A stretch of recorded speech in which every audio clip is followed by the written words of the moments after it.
రేణుకాస్వామి హత్య కేసులో నిందితులుగా ఉన్న కన్నడ నటుడు దర్శన్, అతని స్నేహితురాలు పవిత్ర గౌడ సహా 17 మందిపై పోలీసులు ఛార్జ్షీట్ దాఖలు చేశారు.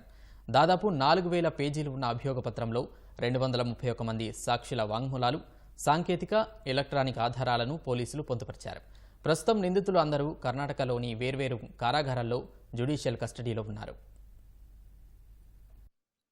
తన స్నేహితురాలిని వేధిస్తున్నాడంటూ రేణుకాస్వామి అనే అభిమానిని చిత్రహింసలకు గురిచేసి హత్య చేసిన కేసులో నిందితుడిగా ఉన్న కన్నడ నటుడు దర్శన్ తూగుదీప సహా 17 మందిపై ఛార్జిషీట్ దాఖలైంది. దర్శన్, అతని స్నేహితురాలు పవిత్ర గౌడ, మరో 15 మందిపై 3991 పేజీలతో కూడిన ఛార్జిషీట్ ను పోలీసులు కోర్టులో దాఖలు చేశారు. విస్తృత దర్యాప్తు అనంతరం 231 మంది సాక్షుల స్టేట్మెంట్లు, సాంకేతిక, ఎలక్ట్రానిక్ ఆధారాలను ఇందులో పొందుపరిచారు. ఈ కేసులో దర్శన్, పవిత్ర గౌడ సహా 17 మందిని ఇప్పటికే పోలీసులు అరెస్టు చేశారు. వారంతా ప్రస్తుతం వేర్వేరు కారాగారాల్లో జ్యుడిషియల్ కస్టడీలో ఉన్నారు.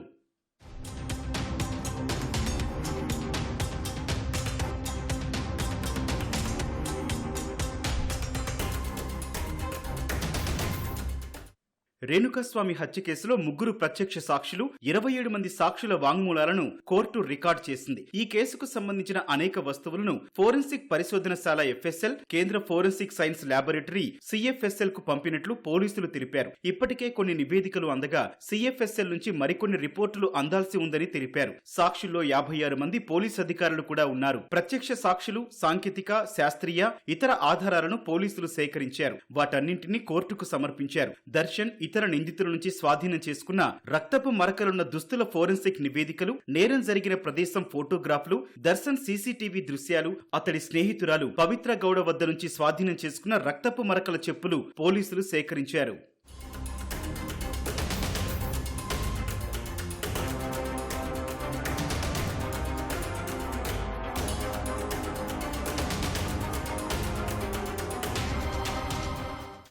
తన స్నేహితురాలు పవిత్ర గౌడకు అసభ్య సందేశాలు పంపాడనే కోపంతో 33 ఏళ్ల రేణుకాస్వామి అనే అభిమానిని కన్నడ నటుడు దర్శన్ హత్య చేసినట్లు పోలీసులు చెబుతున్నారు. ఈ ఏడాది జూన్ 9వ తేదీన సుమనహళ్లిలోని ఓ అపార్ట్మెంట్ దగ్గర ఉన్న మురుగు కాలువ పక్కన రేణుకాస్వామి మృతదేహాన్ని గుర్తించారు. రేణుకాస్వామిని నిందితులు అత్యంత పాశవికంగా కొట్టినట్లు తేలింది. అతడికి కరెంటు షాకులు కూడా పెట్టినట్లు పోస్టుమార్టం నివేదిక పేర్కొంది. శరీరంపై కాల్చిన ఆనవాళ్లు, చెవి భాగం మిస్ కావడం, అతడి మర్మాంగాలపై గాయాలు వంటివి హత్య తీవ్రతను తెలియచేస్తున్నాయి. రేణుకాస్వామి హత్యకు ప్రధాన కారణంగా నిలిచిన పవిత్ర గౌడను ఈ కేసులో A1 గా పోలీసులు పేర్కొన్నారు. రేణుకాస్వామిని హత్య చేయాలని పవిత్ర గౌడే ఇతర నిందితులను ప్రేరేపించినట్లు తెలిపారు.